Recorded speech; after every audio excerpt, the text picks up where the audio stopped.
Hey friends, welcome to Watcher of Realms video. Wanted to speak about a few things. Firstly, the calendar for shards is out within the game itself, so you can actually refer to it very clearly. For Karosa shards, 180 shards are going to be available. Firstly, 200 shards are required to assemble Karosa. That's point number one. Then events are going to provide 180 and Oracle's trials are going to provide 120. So there's total 300, which means 100 extra is there. So you don't need to be pressured into just doing everything. You can just chill and go about it. However, want to also point out that Oracle's trials, which is 120, which means we have got 1, 2, 3, 4, 5, 6, 7, 8, 9. 9 Oracle trials are going to provide 120. Okay?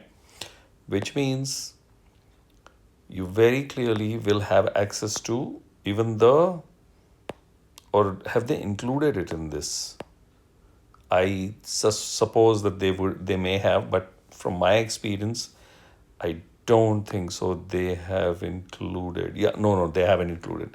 Which means the first, second, and third rankers of Oracle trials, they get additional. So there's I think 10, 7, and 5 for the first, second, and third. That's going to be over and above this. Which means you just need to plan in such a way that you at least are in the top 3 ranks of 1 or 2 of the Oracle trials. And then you're absolutely comfortable. So without any fright and craziness, you'll be able to complete this. Just be alert. Wanted to sound that off at the beginning. Now we go into the extremely busy chart over here. So we have got Nerissa available in the lucky pickup or lucky pick invocation. Now the benefit over here is excluding lords. You can pick any legendary hero to be a hero of your choice to be in this, to be the second 20x hero along with Nerissa. So look at what you have and plan accordingly. However, one small caution, we have got Nascent summon available, and Nascent is a divine summon that's available. So whatever divines you have, I would urge to just hold off for a day, and instead of summoning on Thursday, you could actually summon on Friday. First, you could try your luck with whatever divines you have in the Nascent divine summon. If you get your favorite hero or whatever is the hero missing, then you can go for the lucky pick along with Nerissa. However, if you already have a hero and you're looking at collecting awakenings, then you don't need to wait till Friday. Go for it. But if you are looking at my kind of a situation where I'm missing only 2 heroes, that's Beelzebub and Morrigan. Now, Morrigan I cannot put in the lucky pick. Beelzebub is what my priority is going to be. However, I do have a few divine summon crystals. So I would like to wait till Friday, see if I'm able to pick up Beelzebub. Then I will look at awakenings. Or maybe just give the lucky pick a total miss and wait for future because she is going to still pop in. Simple. I suspect that Nascent blue crystal summoning will come in because the game is going to bait you into using up those summon crystals. Looking at this special ancient summons. So 2 very cool lords are featured, TorodoR and Iovar, which means the game is clearly laying the groundwork to get you to use your ancient crystals. Now, if you don't have any of them, absolutely forget what the game strategy is. Your strategy should be to summon over here on the 20x banner and go for them. But if you already have them, like is the case for me, I think TorodoR is A1 and Iovar is A2. I'm not going to go into this particular portal and just let the crystals collect. In the past, I have been naughty, but this time I'm going to put in a discipline. So that's something that I want to caution. Most of you guys understand, and I'm sure without me even speaking about it, will follow that particular strategy. Now, the key is going to be how you farm, and there's a lot of stuff that's going to be available to collect in the form of resources for gameplay. So first, event signing is going to start off. So it's a 9-day signing period or a 10-day signing period. If you look at it, 10 days. I would like to believe all the 10 days there has to be something really cool. This is going to be the crowning glory, ancient crystal. That's what I would like to believe. Shard summon starts. So that's this announcement about Nerissa. Already made a video about Nerissa, so you can check that out. Many other fellows have done that, so you can check those out. Thursday, we have spiritual altar starting off, which is straight away connected to summons, and looking at the ancient crystals, very clearly it's going to be the 20,000 points. So it's the big one. Corridor of Glory is coming, and I have already started collecting feeders from Dwarven Association. So please collect that. The other strategy of completing this and picking up these legendary skill crystals and various other stuff, two strategies. One, I keep my farming for XP and gold lined up during this particular period. So whatever bit happens, I collect a lot of feeders via that particular route, which helps because summons can only help till a particular limit. Now they made it into, I think, 18,000 points, which means there's a lot that has to be done. So that's one. Another thing that I do is I have used some crystals. Like all the free stuff I collect in the form of feeders. But during this particular period, because Corridor of Glory provides, I think, 100 or 140 gems, I use those gems to collect these. So like over here, I haven't used gems, so it is at 5 refresh.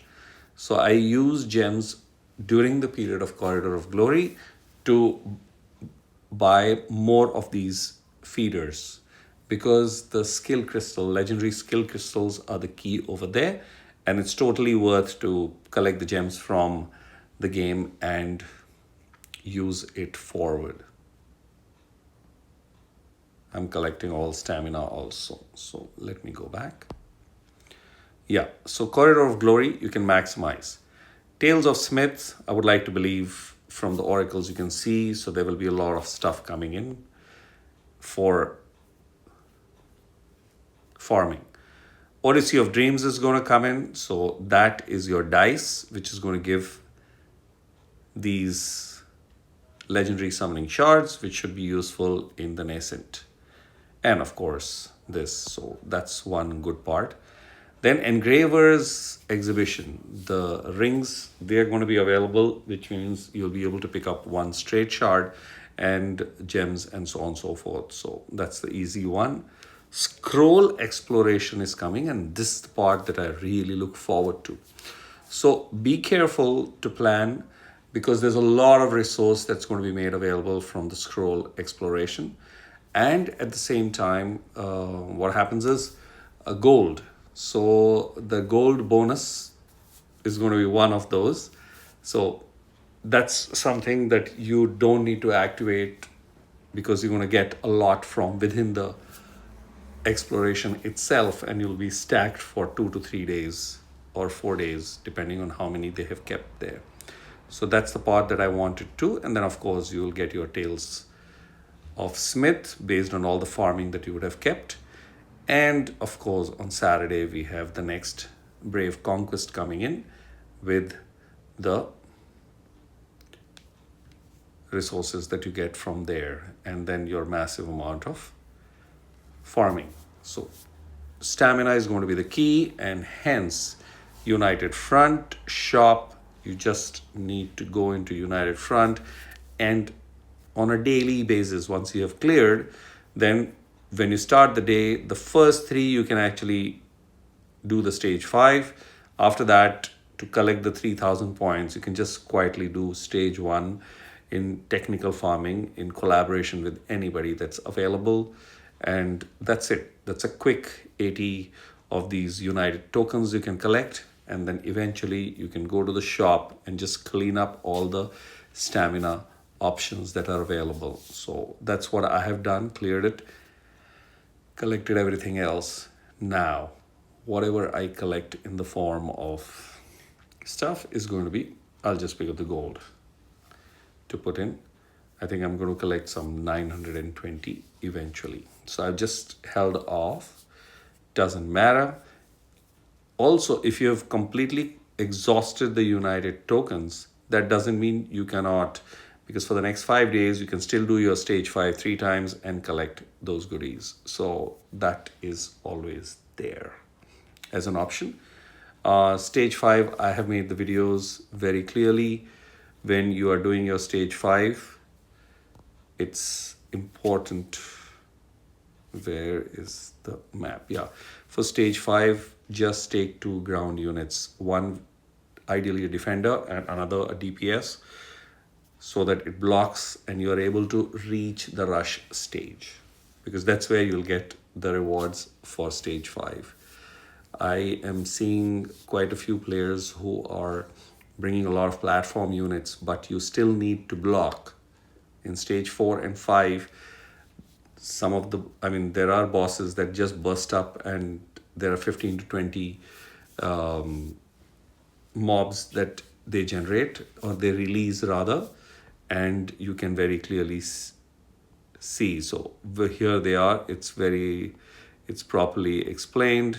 So they release these mobs. So it's better that you are able to manage that, and that's where the ground units really come in. So 2 clear ground units. If you can also take 3 ground units, which ensures that nothing passes. Okay.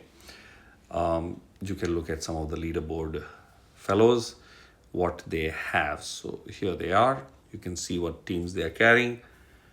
And when you see, that should give you some sort of an idea, the kind of damage and the team. And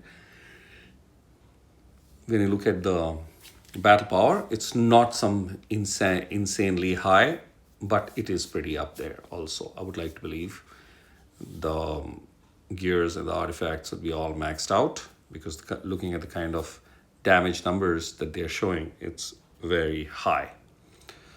So that's something that I wanted to highlight about this, that I'm noticing when I'm going for my farming runs.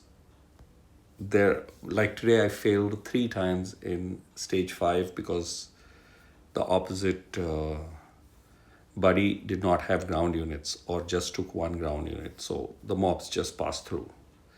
That's it. What else? Yeah, so Narissa's trailer you can check on YouTube. Hero info is detailed, available. This is already done. I've spoken about new hero info, so all stuff complete. That's it. Everything has been covered.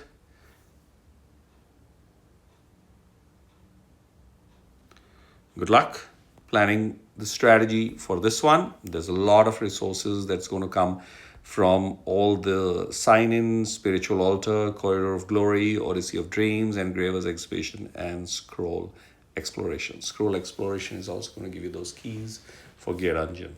So if my memory goes well. So that's all there. And it's going to give a lot of resources, which is useful. Good luck, and catch you in the next video. Cheers. One more point I missed. However boring it is, just see that you can clear these. So the upper one is very easy. You just need to click 15 times. Even if you escape, doesn't matter. You'll be able to, sorry, 20 times. So you'll be able to clear all the 3 chests. For the wins, of course, you'll have to make some efforts so that you can actually collect. But when you look at it, there is some stuff that's available to be able to construct, to have 3 blue summons and to be able to construct 1 ancient summon crystal. So yeah, these are some of the stuff that gets overlooked, but get them. That's it. Catch you soon.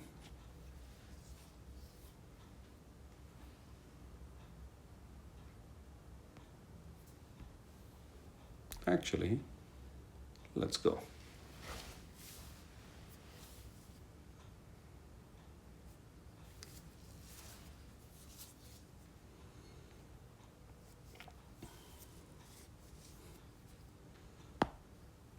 Yeah. I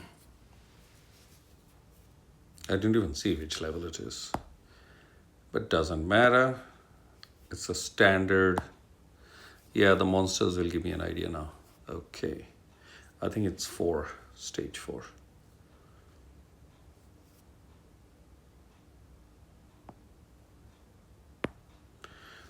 This is the strategy that I employ, which ensures that there's a clear block and a DPS combo that gets going. And that's it. You can see how Iovar is basically running the show. Now my healer goes in. I don't need the healer, but still it's a little fun. These two are already doing the job, so not too hassled about it.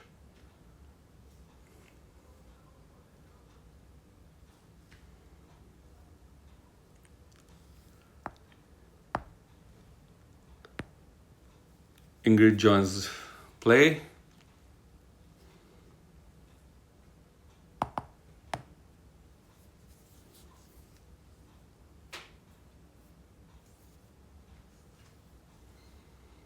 And Iovar is going to be ready to deal with those fellows that are on the way. Actually, not required. It's not a huge mob. So I will hold. Okay. Oh boy, one passed through. That was careless. Okay.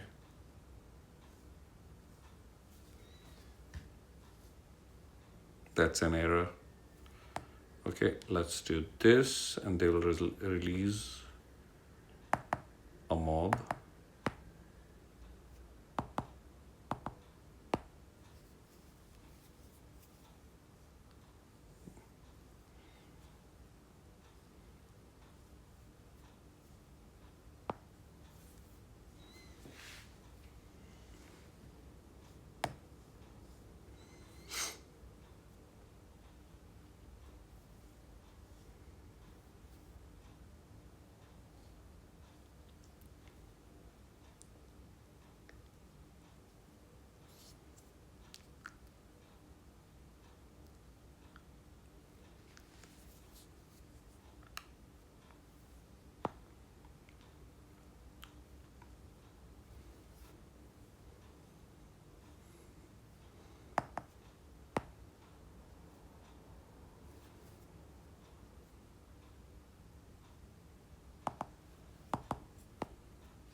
This is a big mob.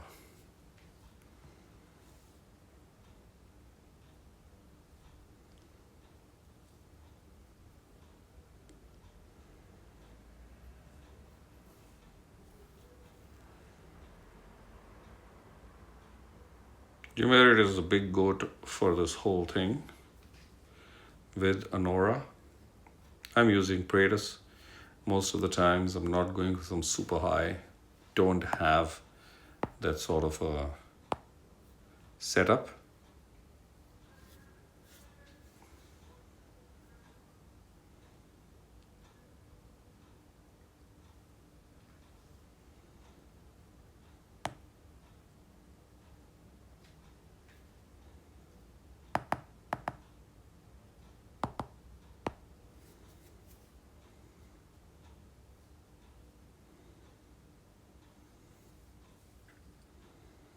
Okay, I need to fire.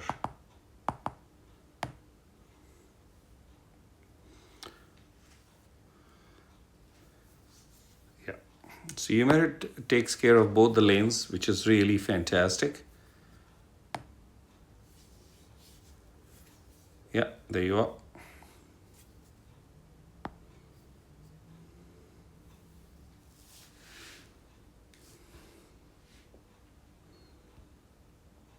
Now finally, buy and catch in the next one. Cheers.